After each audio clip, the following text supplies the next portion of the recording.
So, good afternoon guys. So, my name is Rubikit B. Bastida from BSIT 2-1. So, for today, I will teach you how to create a calculator using GUI.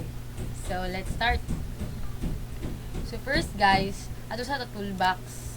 So, ato sa toolbox, search na to ang text. Dayon, next guys is ang button. So, mag-search siya og button. So, ang atong i-ilis diya sa button nga name is ang backspace. So, next, button again. So, C sa datong i-create nga name, guys. Next is button again. So, off dayon ang name. Next is button. Tapos, 1 na siya. 1.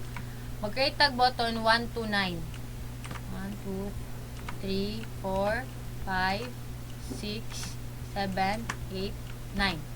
So, next is mag-create na tag button sa 0.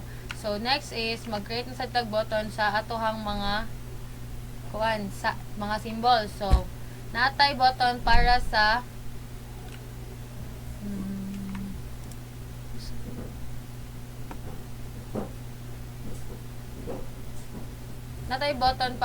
negative and positive. Next is ang button sa decimal. Next is ang divide, times, minus, and plus. And natay x to the power nga button. Naatay square root, button para sa exponent. And next is ang reciprocal nga sign, and ang last is ang equal. So, review na to ang code guys. So, at arin ako explain ang code sa ato ang calculator.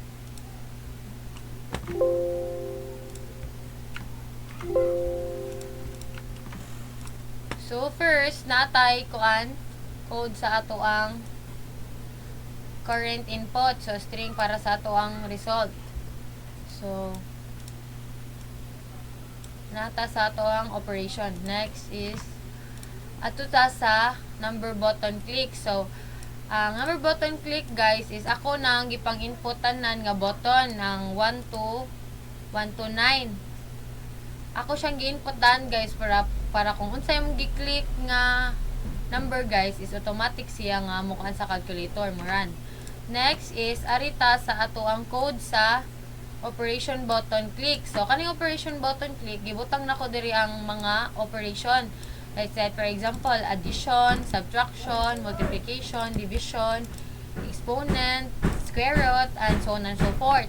Then, nadira ang the rest nga code guys para sa mga sign.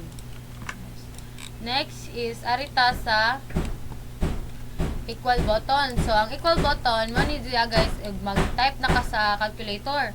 So, kung mag-type na ka sa calculator, kung plus imong gipisit guys, automatic nga, kung magbutang ng itog 1 plus 1, automatic, ang imong gipisit nga kuan gani guys is addition, mo add siya. Arita sa kanang, nasiri siya ang equal.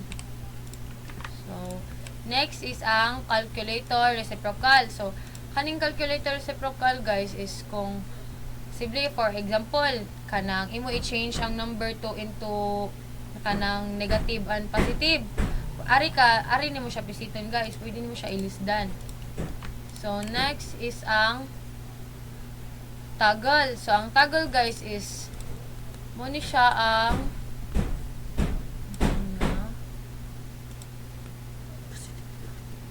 pwede nimo siya himuon og positive and negative. Ari na ka mapislit niya.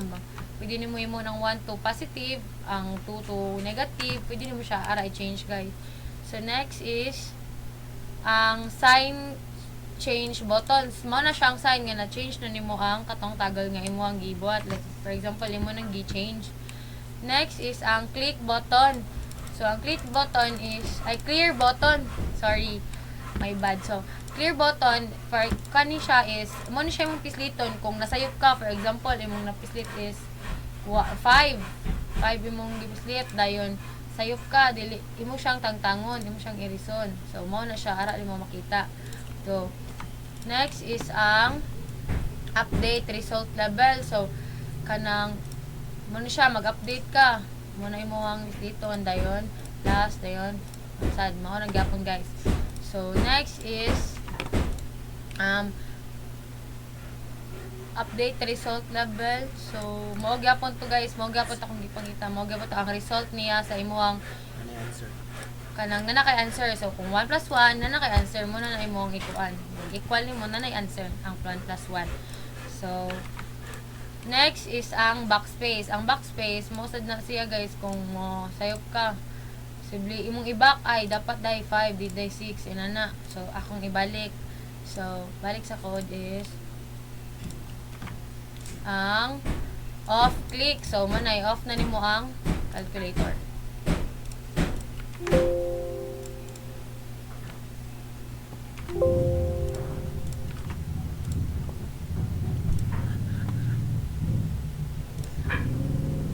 So, ako na siyang iparan guys. Kita ninyo kung sakto ba akong gibuhat nga calculator. So, arita sa 1 plus 1. 1 plus 1 equals 2. So, arita sa minus.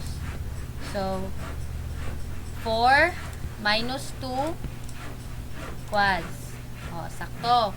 So, arita sa times. 6 times 6 equals 6. Balik. So, arita sa divide. 5 divided by 2. Then, arita sa ay, wala na. Wala na. So, mo to guys. Mo to ang akong nabuhat nga calculator. Thank you.